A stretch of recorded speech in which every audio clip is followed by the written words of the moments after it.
Hello and welcome to Sound Spirit. I am your host, Kate Faust, and today it is the Taurus new moon. I'm a Taurus rising, so I'm opening portals, planting seeds. It's also Earth Day, although I won't be posting this till a few days from now.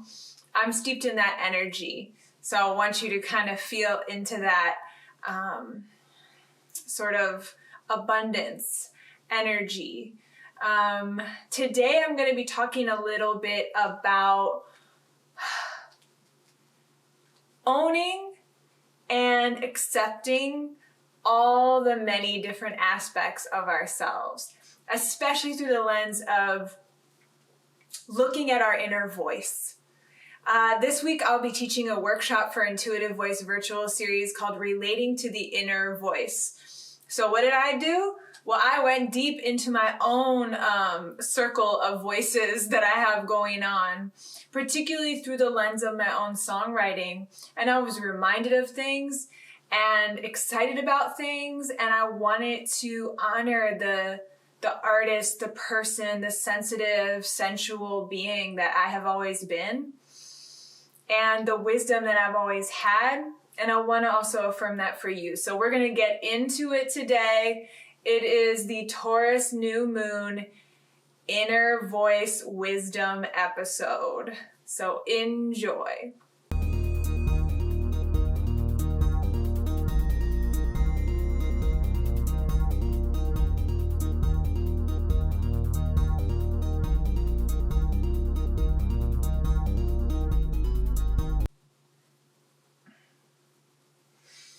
Sound, spirit is sound, spirit is sound, spirit is sound. Sound, spirit is found in me. Sound, spirit is sound, spirit is sound, spirit is sound. Sound, spirit is sound, spirit is everything. Oh, I am one in everything. Oh, it makes me want to sing. Sound, spirit is sound, spirit is sound, spirit is sound. I'm gonna do that over again.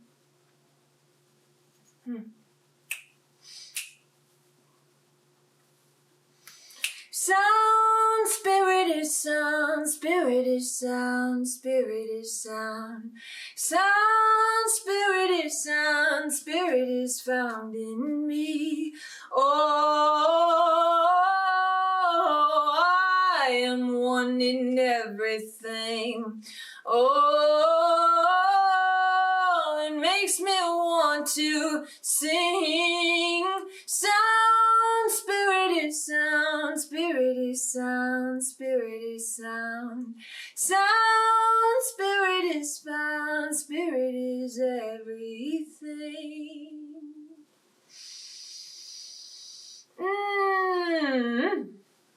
Woo-wee! Let me tell you, in so many ways I feel like the rug has been pulled out from under me. But in so many ways, I'm reminded right now that as my best friend Tempest reminded me, you've prepared for this. You've been preparing for this. And so many of us that are on this path, it's not just about, I'm manifesting my perfect life where there's no problems. It's also about, it's not that you don't get triggered or you don't have issues or things don't get pulled out from under you or whatever. It's remembering, because I forgot for a moment. This week I forgot for a moment. And then I remembered who I am and that I am divinely resourced. As my other close friend Jesse and I were talking, somehow the words came to that. He's like, you have so many, spirits and angels protecting you, around you. You have so many divine resources. It's like, you're divinely resourced. I was like, no, yes, I am. I'm divinely resourced. Yes, to that. My soul was singing that. I am divinely resourced. So, as I go through this time of uncertainty with all of us in some way or another, we're all dealing with some level of that.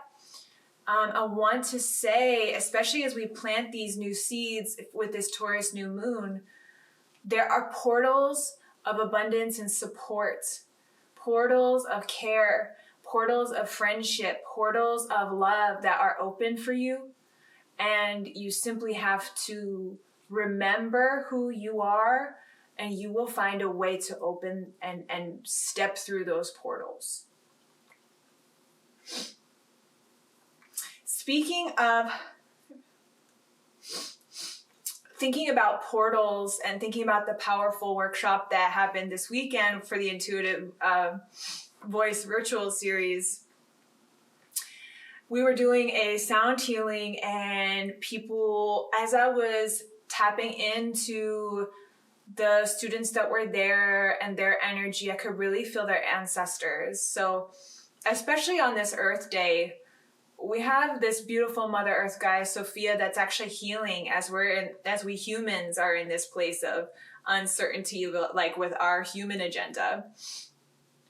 But we were never separate from Mother Earth, and so tuning into what is our shared agenda, what does our shared future look like, and how can our ancestors help us? Because our ancestors, especially our ancient ancestors, have walked this earth and have been spiritually informing, guiding, and led. They're guiding the earth and being led by the earth at the same time. And so the message that came through in the workshop was sing to your ancestors. Sing to your ancestors, right? You can make offerings. You can also make an offering with a beautiful song of love. You don't have to write it, although you can. It could be a song that means something to you, something that inspires you and opens you up to divine support and shows respect and gratitude for that support. So I think singing to your ancestors is a really fun and really interesting thing. I was like, I didn't know you guys wanted some songs. I thought I was just supposed to make some food offerings and things like that. And it's like, no. Sing. Use what you got. Use whatever you have. And that's the beauty of this time. The workshop series for this coming Sunday is centered around relating to the inner voice. So of course, in that work as the facilitator, I was thinking about my own inner voice and how vital it has been for me, how important fostering that voice has been in my development and my healing, and also in my ability to hear others, in understanding my own inner dialogue and, the different voices within myself, right? The different things and thoughts that are moving through my world. I feel like I can more compassionately and clearly feel into and notice and observe that in other people. So when they're communicating with me, and I definitely use this a lot in my teaching practice. When people come to me, I can feel, where they're at, and I can hear in certain inflections of their voice and what is behind the storyline of the voice, how I can meet them with the most compassion and the most skill that I have. I think one of the most important things that I have come to know and realize through my looking back at where hello. We have a guest here with us right now. She hopped up onto my lap. I've noticed that going back through my old journals has been a really fruitful practice for me, because there's a number of things I notice. One is there's like a very clear thread of certain things, because I'm going to share certain bits of my old, journal writings with you. So get ready. It's gonna get juicy. But there's certain themes, especially when I look at my teens and 20s and tweens. My life was always, for a very long time, infused with this deep, deep, crazy feeling of longing, always longing for something. And it wasn't until I really allowed myself to be in communion with the divine that longing within me, I don't want to say that it ceased, because I always feel a drive to go forward, to go into greater, deeper aspects of myself, of connection with other people, of my work. What I'll say is the longing aspect, the feeling that I'm on the outside looking in, which is what I felt for most of my life, leading up to my spiritual awakening. I don't experience that same level of longing. And it was so funny when I joined and started doing Kundalini. You can learn like what your soul number is. And, I love all that. I love all kinds of like different information from different lineages. Like, what's your numerology? What's your astrology, right? What's your human design? For me, I always just run it through a filter of, does it feel actually true to me? Does it feel, or not even does it feel true, does it feel relevant for my growth? Because at some point with all the self-development paths and spiritual paths, when you're sourcing from many areas, like I like to do, you can get information overload. So for me, it's just what information feels like it comes from the deepest place of integrity and relevance to me. And that might change. What feels deeply resonant for me right now, 5 years from now, I might be in a different place. Hopefully I am. And I have other teachings, other frequency, other sources of knowledge that come to meet me there. However, what you start to notice is that over time, there are things that always feel true. When I look at my journals, I'm like, okay, there's certain things that are like a little, but there's a thread that's always coming through, that's always clear. And that's how I know I'm getting to the real thing. Because there's a consistency, maybe not always in the methodology and every single detail, but the core of the feeling, the writing, the voice is really me, and is really resonant with my deepest authentic being. So as I think about relating to the inner voice, and I think about teaching other people how to empower themselves to relate to their inner voice, I think about the many ways that I have felt powerless against the many inner voices in my mind. And I think about all the storylines and narratives that allowed me to act out and create certain scenarios over and over again in my life. So I feel that actually for the past 10 years, there are certain themes I've been living out over and over again and never really seeing that there was a way through. I was kind of always stepping, and I'm not saying I wasn't on the path, but I feel much more capable and much more clear on the way through, if that makes any sense. What I'll say is so let's say you're just walking. I'm picturing in my mind like the Middle Ages, like a bard traveling from town to town. And you've got your instruments, you've got your gear and your stories, and these are core stories from your culture or from your place that and songs, right? Well, when you go to this and you're walking forward, right? You go to this town and you're playing the song, and maybe you look at that audience and those voices and you tailor it to them. And then you go to this song, this town, you keep going forward and you go to this town and you pick up a little more information, more perspective there. Then you go to the next town and so forth. So you're moving forward, but you're recycling sort of the same storyline.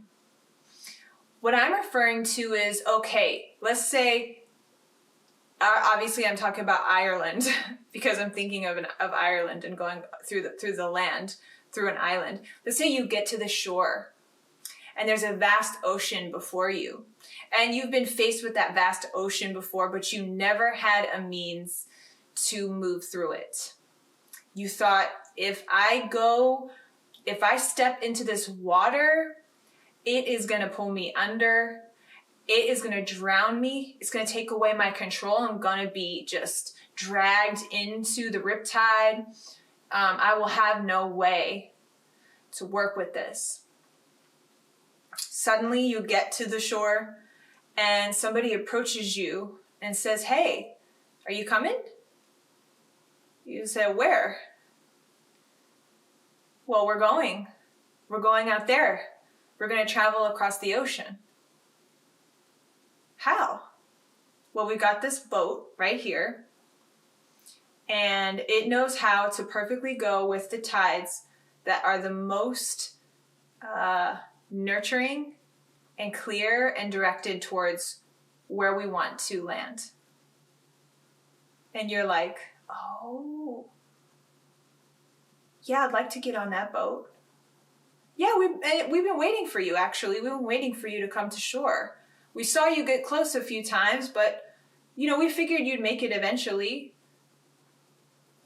Really? Yeah, you always looked at the ocean and looked so downtrodden, like, how am I going to do it when we were here? For some reason, you didn't see us. You step on the boat with your friends, divinely guided, and sometimes there's some rough seas, but when you are on those waters, there's no turning back, and that you have to sing a new song. You can't bounce back and forth between these different places that are all the same, variations on the same storyline. For you to really arrive in this new place, as you cross this ocean, they don't know the old songs. They're not expecting you to sing the old songs. So what are you going to create with that? So this makes me think of journals, which you can see some of them here. This is a really old journal. I don't know. Actually, this isn't that old. This is from, let's see if I can find a year. I'm not sure, but I'm going to say 2014, 2015. And the entry of this journal is so potent to me. Actually, this must have been 2016 because I have a mantra in here. Mind you, this is before I had a spiritual awakening, so I didn't really know actually anything about mantras for real. But I remember that in 2016 I was dealing with severe PTSD that I hadn't been dealing with for about 6 years, and anxiety disorder, facing really triggering things, which I had no idea how to deal with triggers or what they really were or what was going on.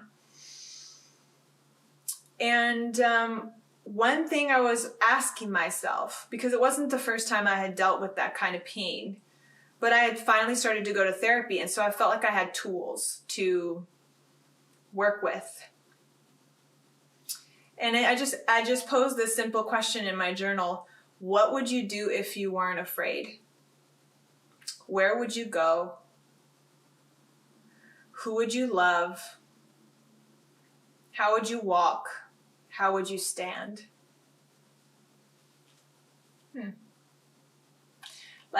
How would you think about the ocean if you knew that there was a boat waiting for you, fully ready to go in the exact right direction, filled with souls, friends, beings, angels, whatever, whoever, that know how to support you and you know how to support them, and knows exactly how to arrive? What would you do there? And for me, I think the goal isn't to be not afraid, but for me, everything caused fear for me. Everything caused pain and anxiety, particularly in a very physical way. So just approaching like, what would it be like to walk down the stairs and make breakfast without being afraid or upset or uncomfortable or in pain? You know, we're not asking the question, how do we solve all of your problems? We're just starting with something. What would it take for that? Just a simple moment in your life. Because if you can grasp that one moment, take that one step, you can go to the next one, right? And there was this, I remember sitting in my backyard in Germantown in Philadelphia, saying this over and over and over and over and over again: cleanse my heart, cleanse my voice, cleanse my mind, cleanse my core. And I would just pour water on myself. And this tells you I was doing rituals without knowing. And I would just sit underneath the tree, or I would just sit in the grass, and I would say this prayer to myself over and over again. So I was like, whatever this thing is on me, just lift it off of me. Because I started to realize that the voice inside me wasn't really fully identified with my anxiety or my pain. That even though my physical experience at that time was one of anxiety and pain, there was a part of me that just never identified with that, never really was touched by that. And so I was like, oh, what? Huh? There was a part of me that was still ready to ask the question, well, what about something else? What if there was something else, right? And so I was like, okay, I want to tune into that voice, because I would like to know if there's a part of me that is able to see beyond this difficult, pain-filled moment. I want to just reach my hand out to that part of me and ask them to help me, help the part of me that can't see a way out, right?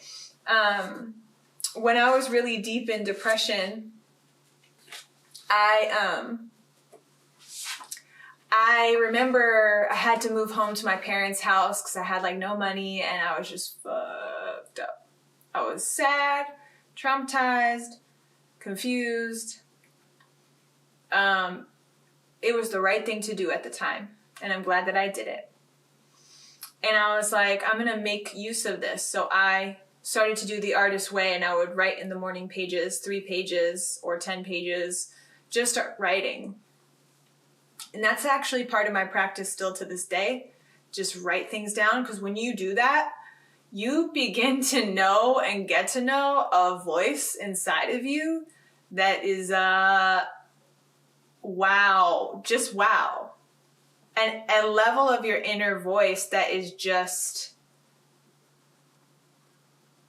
so wise and loving. So I'll read a little bit of that time. I will not punish myself for the wounds of the past. The pain and the roadblocks are gone. I am moving forward. I'm going for the things that scare me and make me feel unsure. There is nothing sure about life, ever. I can make this happen. I am making this happen. I have so much support. I'm making music and poetry that I love and believe in. I'm challenging myself to write more. I am enough. I can have love and happiness, and all the challenges that brings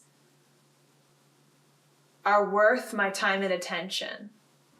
I can keep moving through the fear, because everything is impermanent, the beautiful and the devastating. Stay open and keep spreading your love and your light.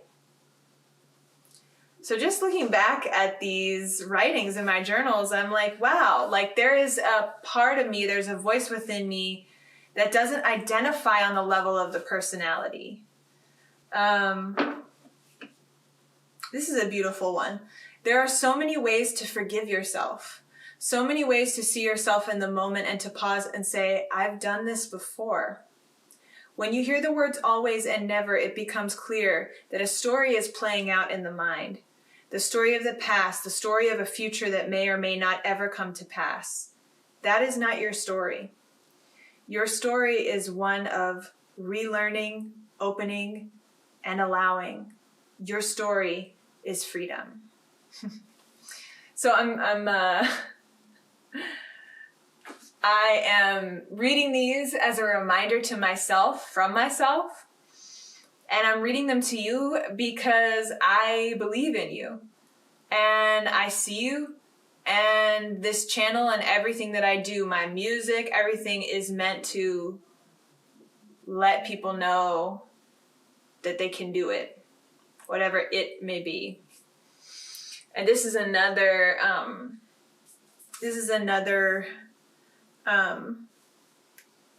reading from my early morning journal. It almost sounds mystical to me. The loving darkness.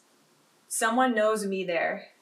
Someone has asked for my presence in the blue-black dreaming sky, to pay attention to this part of the day, to sit in the wonder of my neighbors galloping through the dream realm. And I am, for once, awake in the dream.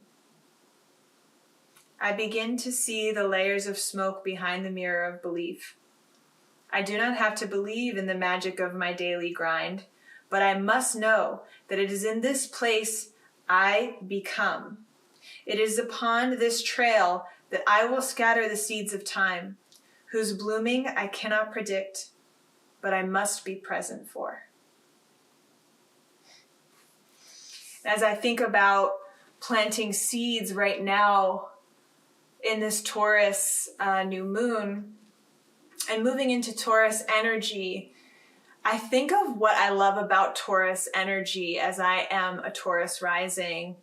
Taurus is ruled by Venus. It's the planet of love, abundance, groundedness, health, home, beauty. I make home everywhere I go. No matter what I have, if I have a lot or I have a little, I make things beautiful and I bring love to everything that I do. Part of that is my Taurus energy. And I love the parts of me, the stories within me that honor that don't minimize that or even sexualize that. Sensuality is a real core value to me. And it's actually just a way to express being in a body that senses, the senses matter, and I am sensitive. So I value my senses. I like when things look beautiful and smell beautiful and feel tactily, pleasing and comforting. I love good food and good aromas. I love to cook. I'm deeply loyal. I'm very invested in my friendships as family. I am deeply grounded and yet deeply off the ground in some ways.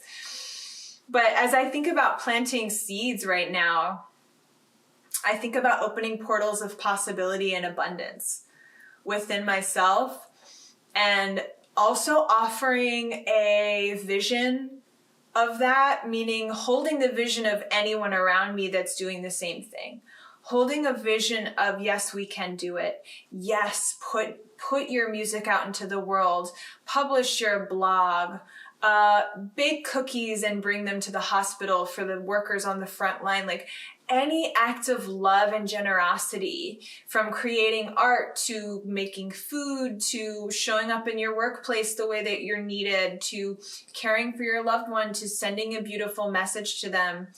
You're opening portals of relationship. You're opening portals of possibility. For creative people right now, for me, it's opening as many portals for people to access and give value to my work as much as possible.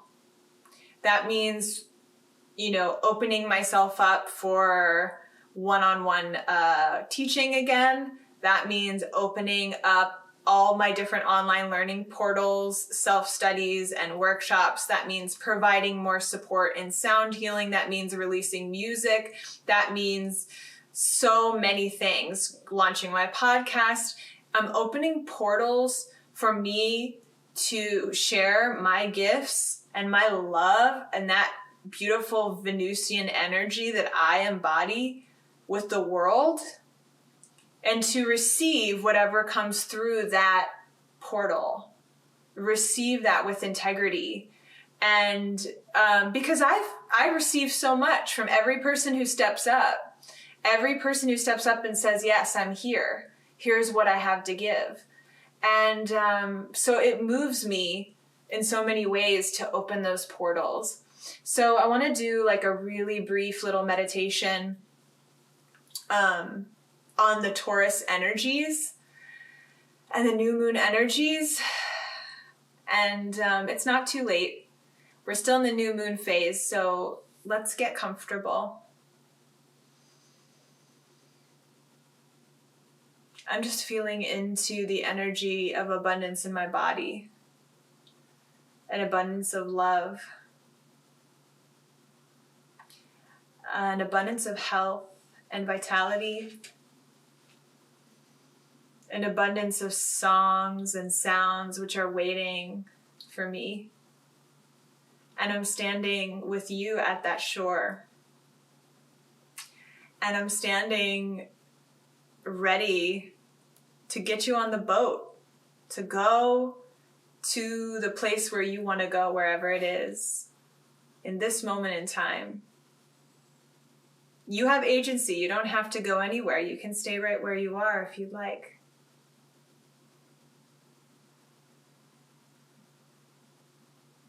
But it's your choice. Know that if you want to step into the waters of the unknown, that you're not alone and you're supported.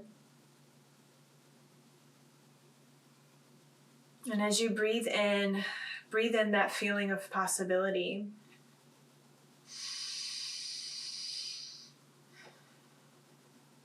And perhaps you envision a portal as a door. Perhaps you envision it as a swirling, circular threshold of light. Perhaps it's a cliff to jump off of, a diving board. Maybe it's a beautifully comfortable mattress filled with love that you can just surrender and land comfortably on. Whatever's opening you for the possibility of the unknown, of stepping into more of who you truly are. Whether it's necessity out of fear or lack, necessity out of motivation from confusion. We don't have to attach to any reasoning. We were always needed, whether we knew it or not. Our presence was always urgent, whether we knew it or not.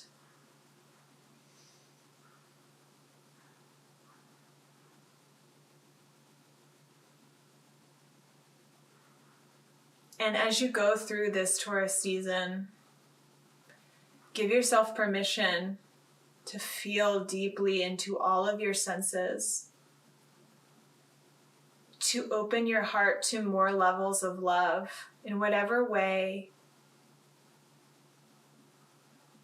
giving, receiving, discerning, allowing. How can you show up with more care, more love, more generosity for yourself and for your community? Because when you give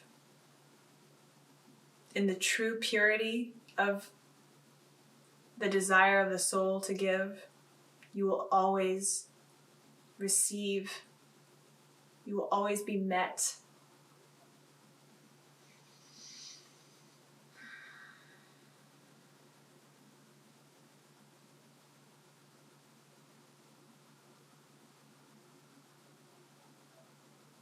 And so it is.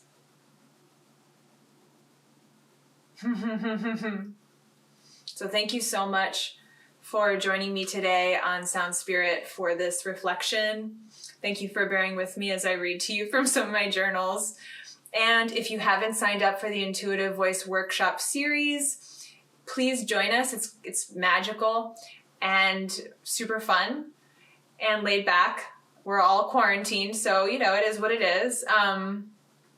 This week we're really delving into the inner voice.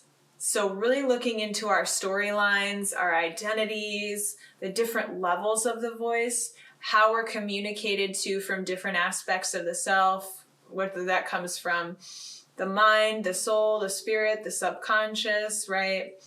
And how we can empower ourselves to know and understand and make choices in how we relate to the inner voice. So if you are curious, please reach out. There's a link in the description. And if you haven't checked out my Tiny Desk entry, it was approved. So it's up on the NPR Tiny Desk concert contest website. I'll include that link as well in the description. Sending you so much love and care. You got this.